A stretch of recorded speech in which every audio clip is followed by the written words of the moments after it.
Isabelle Linden. I work for PA Consulting, which is a global innovation and transformation consultancy. I co-lead their sustainability and circular economy activities.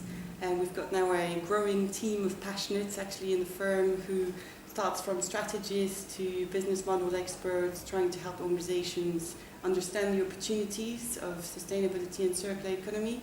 I'm a chartered project professional. I've been delivering major projects for 12 years now, and more lately it's been about sustainable and circular programs of change and how you make that change happen within an organization. The circular economy kind of embraced this kind of idea of the world where everything that you produce is out of waste and pollution, so zero waste and pollution. You keep everything produced to the highest value for as long as possible in the marketplace. And then when they do finally reach end of life, they are 100% re-put into natural systems or into your production cycles. So it's zero waste and it goes in circle. So ultimately you reuse, you remanufacture and you recycle in closed loop indefinitely. And how does that look in practice in business? I think the world we're currently living in is changing. So I think everywhere around you, consumer demands are changing. Everybody's heard of Blue Planet 2 effect.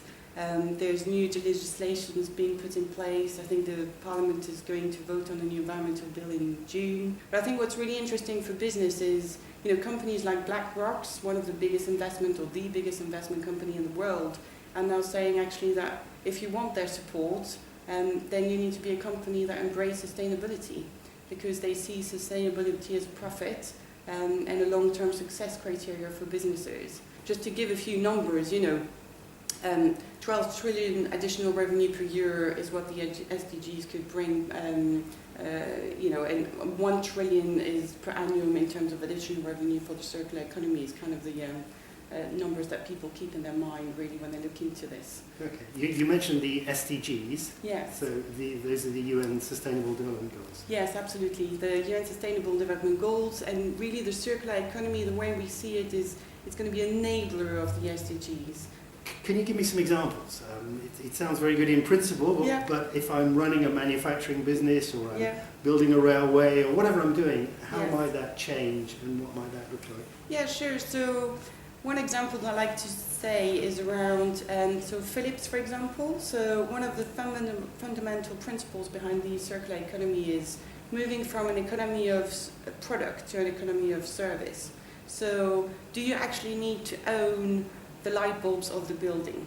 Do you actually care about owning the light bulbs of the building? Probably not. But you do want us to have access to the light. And this is what Philips has been doing in partnership with others, is to write a whole contract, for example, for Schiphol Airport in Amsterdam, to say we now provide you the service of light. So what does that mean for the airport itself? So it's really interesting because for them it means they don't own any of the assets, but that also includes zero maintenance costs.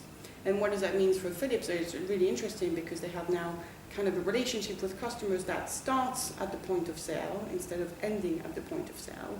Because they still own all the assets, they're much more incentivized to make them much more robust, last much longer, which reduce their maintenance costs.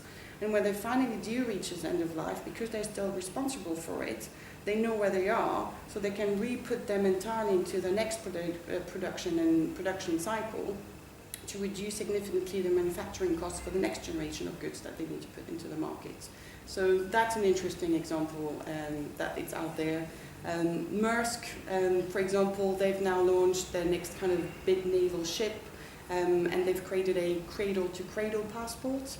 So being able to identify really and designing the future naval ships in a way that they exactly know which materials they've been using throughout the ship. So it's much more robust, but then when it does reach its end of life, they know exactly how to dismantle it in a kind of smart way, so then they can reinvest pretty much all their materials into the next generation of ships, making massive amount of, reducing waste and reducing future manufacturing costs. And a lot of consumerism has been built on upgrading your telephone, upgrading your television. How do you think those kinds of things are going to change?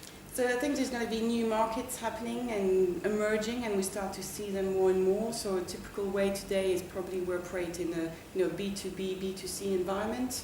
I think we're going to move more and more in terms of C2B or C2C? So, and how do you actually make revenue out of this? So from a consumer perspective, we've seen lots of platforms, even just through Facebook, where, I'm a mum, for example, how do I resell all my kids' clothes to other mums? Whereas normally otherwise it would just either go to waste or I would give to charity. So that kind of new embracing activity.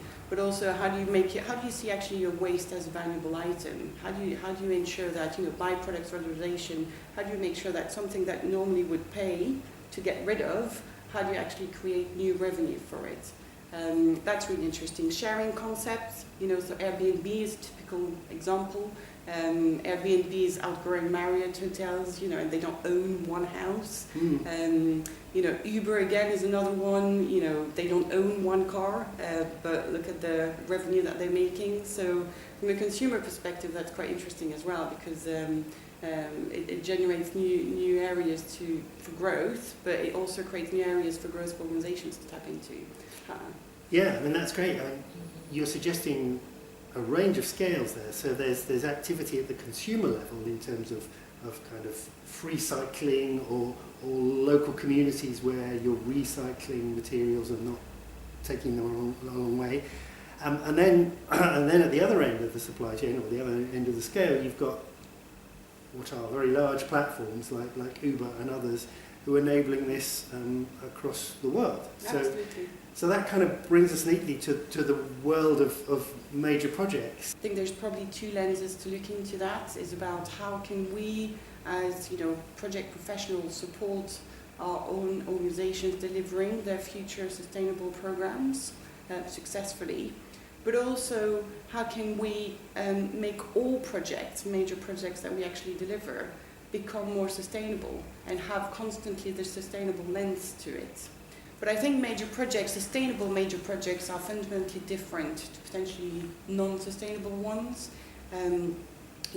Looking at just the way that we currently run major projects, you may think in essence it actually is kind of a linear way of doing it, from project initiation to project closure. How do you go beyond this? How do you ensure that actually once you've completed almost your major projects and you've delivered the output, how do you ensure that you just don't close your project at that point? How do you keep track of the output that you create and through its whole life cycle to see the benefits that actually generated throughout the life cycle of the goods that you've produced? How do you look at the business case and not just look at a short-term financial profit, but also include societal, environmental benefits, includes well-being of your employee and safety? That's also really interesting. But also one of the key differentiators, I would say, of sustainable programs and projects is, for it to be really successful and for sustainability and circular economy concepts to thrive and to see tangible outputs, you can't do it on your own.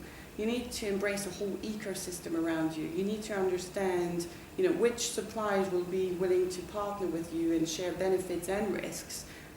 Which new disruptive technologies are out there that you need to understand and actually embed within your program to make it real? Which new business models are out there that you need to think about, like the economy of service, so that's quite interesting. Which financial institutions are there to support you in that transition? Which startups you may want to partner with?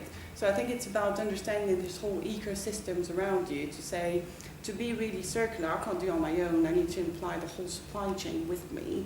And that's really great to see this kind of collaboration activities happening.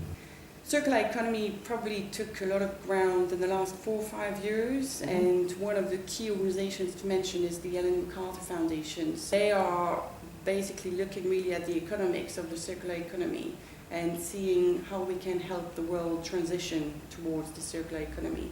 And there are 100 organizations leading the way on that transition that constantly talk to each other and collaborate with each other to understand what would be the next business models, the next mindsets, the shifts of mindset that we need to do, the culture that we need to change, the new skills and competencies, you name it, to make it happen.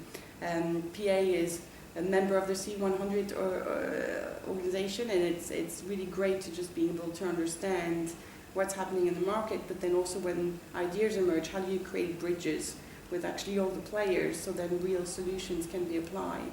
And I think major projects will be a great place to start, and projects in general, to trial those ideas.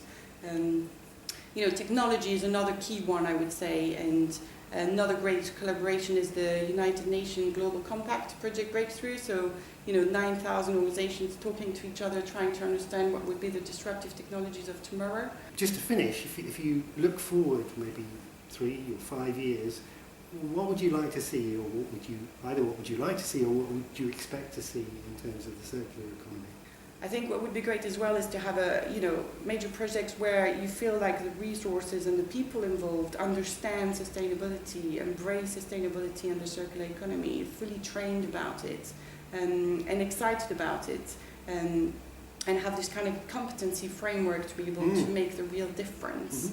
And business case at the end of the day. How do you ensure that, yes, you don't close off a project when you've built your new bridge or your new railway and, tick in the box, I've done it and it's now there and we can close the project. No, how do you ensure that somehow within the organization you keep track of the benefits of the good that you've produced through the life cycle of that good up until it reaches its end of life, and manage to also look at the decommission aspect and make sure that it's properly embedded in using a circular economy way as well. So I think that would be great.